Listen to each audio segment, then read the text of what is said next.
again, building on the foundation with wood and hay and stubble. And what I mean by that is we built with doctrines of men, traditions of men, and such like. And so therefore, it became a very serious problem, and the church went on into the Laodicean church age, which is a church that God indicted very, very clearly. Now, church age, there was no set limit. In other words, the church age was not just 50 years for this one and 50 years for that one. Some were longer, some were shorter, and the reason why we use the word age is because it's not, you can't give it a measure of time. You can only look back and say it was from here to here that that particular time took place. And I have said to you many times that the Philadelphia church, which we call the Philadelphia church age, it was the church of the open door.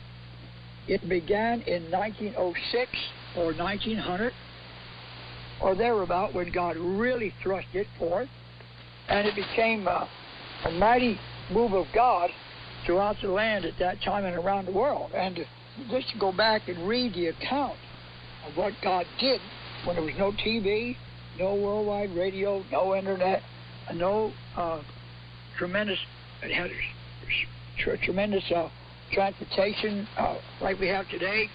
It would take you sometimes months to get across the ocean and around to the other parts of the world, and yet in that period of time God accomplished it. Most of the men that he used went into the whole world and preached, or they had an impact in just about every nation. Right around about 1960,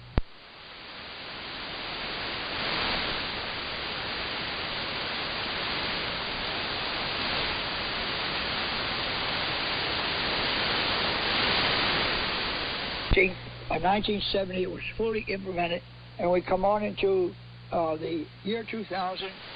Here we are, about 40 years after, and the Laodicean church age was indicted by God.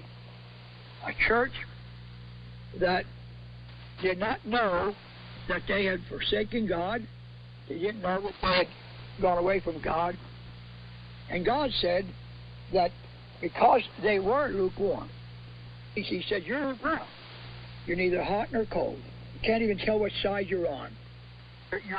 You're a betrayer to anything that's right. And he said, because you are lukewarm, I will spew thee out of my mouth. And for the last 3 or 4 years, we watched the vomit of the religious world come out of the mouth of God as he spews it out and casts it away and appeals